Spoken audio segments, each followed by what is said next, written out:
Ministério Público Federal, termo de declaração número 40. No dia 12 de maio de 2017, às 15 horas e 3 minutos, na sede da Procuradoria da República em Mato Grosso, estando presente a Procuradora da República Vanessa Cristina Marconi Zago Ribeiro Scarmagnani, portaria PGR-MPF 193, de 7 de março de 2017, compareceu o senhor Silval da Cunha Barbosa, brasileiro, casado, empresário, ex-governador do estado de Mato Grosso, gestão 2011-14, gestão 2011-2014, nascido em 26 de 4 de 1961, natural de Borrasópolis, Paraná, filho de Joana da Cunha Barbosa e Antônio da Cunha Barbosa, portador do registro geral número 2020-025, SSPPR, inscrito no cadastro de pessoa física sobre o número 335.903.119.91, grau de instrução superior completo, residente na Avenida Brasília, número 235, apartamento 1901, bairro Jardim das Américas, Cuiabá, MT,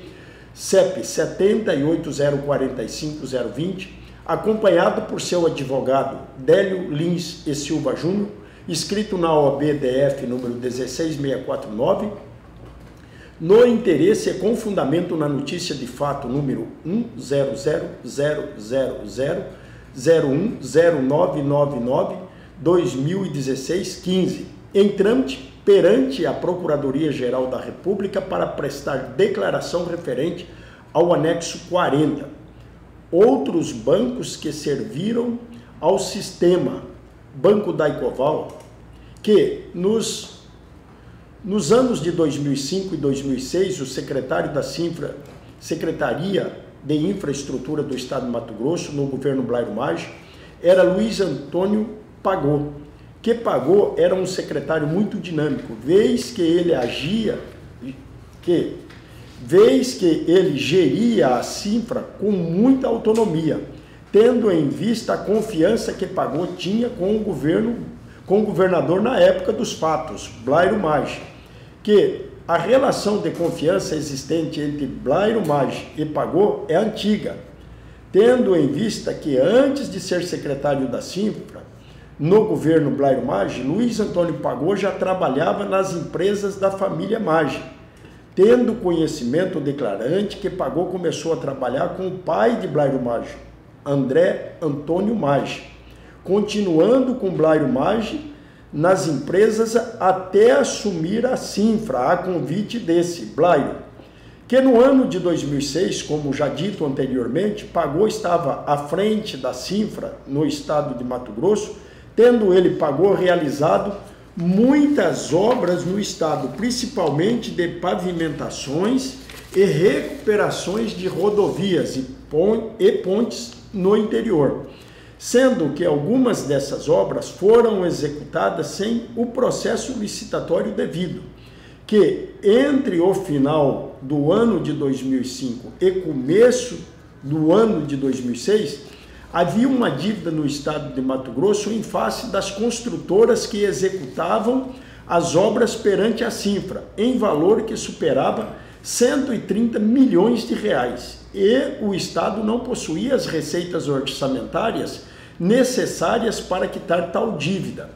Que tais informações o declarante tomou conhecimento desde a época que era deputado estadual na Assembleia Legislativa de Mato Grosso e confirmou a existência da dívida no início do ano de 2007, em razão de ocupar o cargo de vice-governador do estado de Mato Grosso, que, diante da existência dessa dívida vultuosa na Sinfra perante as construtoras,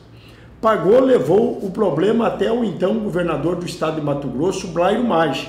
que, diante da autonomia que Pagô tinha dentro da Sinfra, Blairo Maggi somente tomou conhecimento da dívida da Sinfra depois que ela atingiu um montante vultuoso e se tornou um problema para que Pagô não poderia resolver sozinho,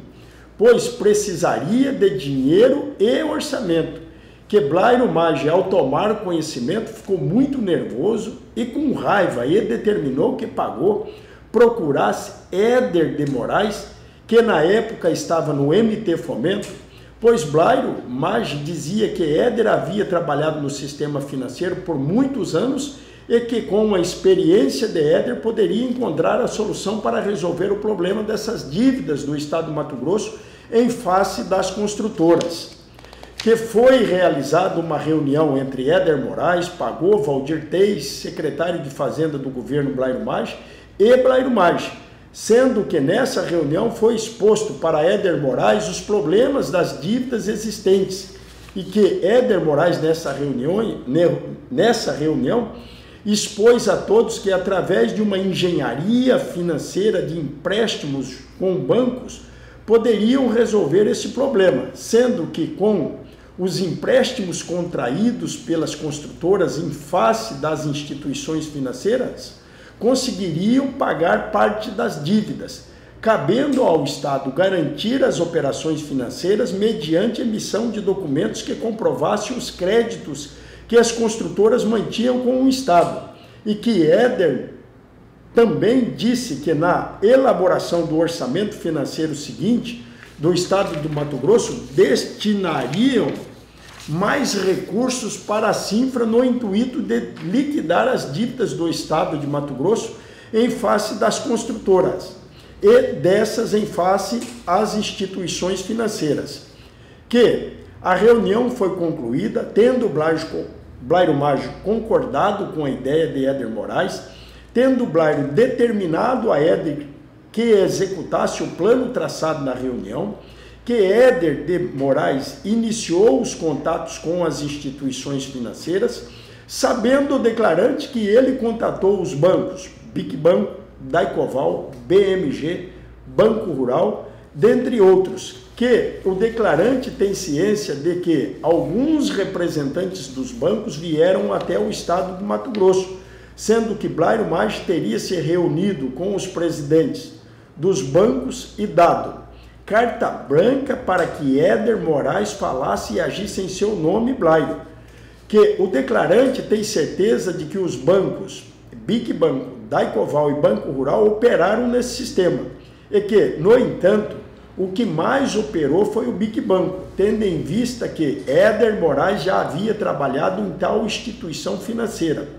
Se recordando ainda o declarante de que em uma conversa mantida com Éder Moraes, esse Éder lhe confidenciou que recebia comissão dos bancos por essas operações realizadas com os bancos e avalizadas pelo Estado de Mato Grosso.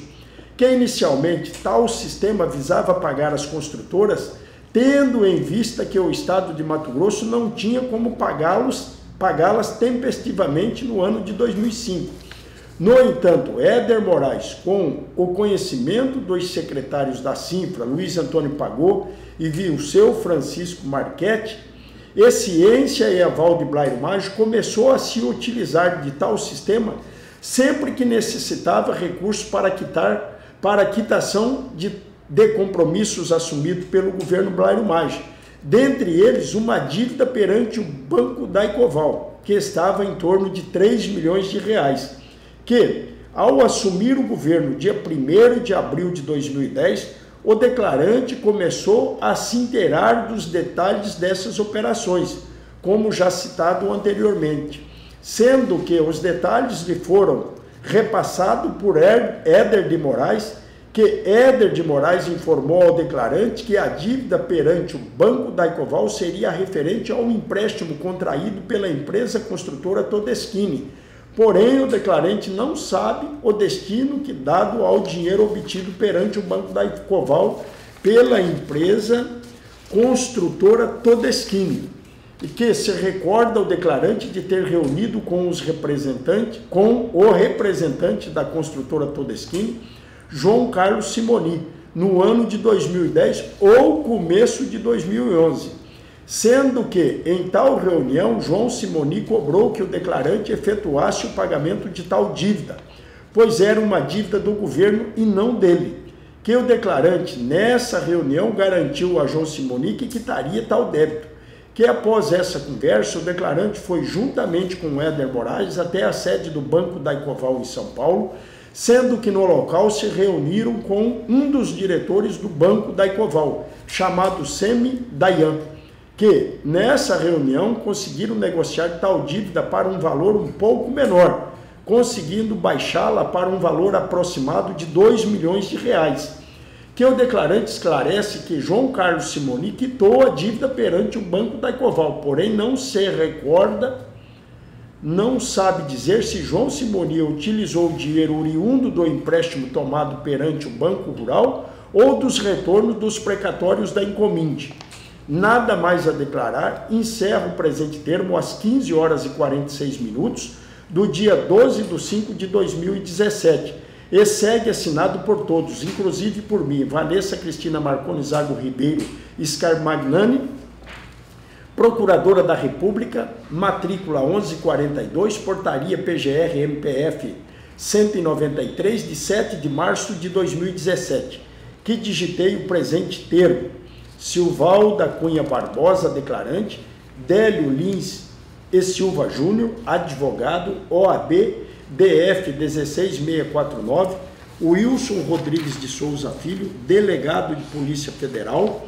Giovana Silva de Arruda, escrivã de Polícia Federal, matrícula 19383, e Adna de Oliveira Omote, agente de Polícia Federal, matrícula 18659. Declaro que prestei o termo de declaração lido há pouco de modo voluntário e espontâneo. Estive acompanhado de meu advogado constituído por todo o período e assumo o compromisso de dizer a verdade, renunciando o meu direito constitucional ao silêncio.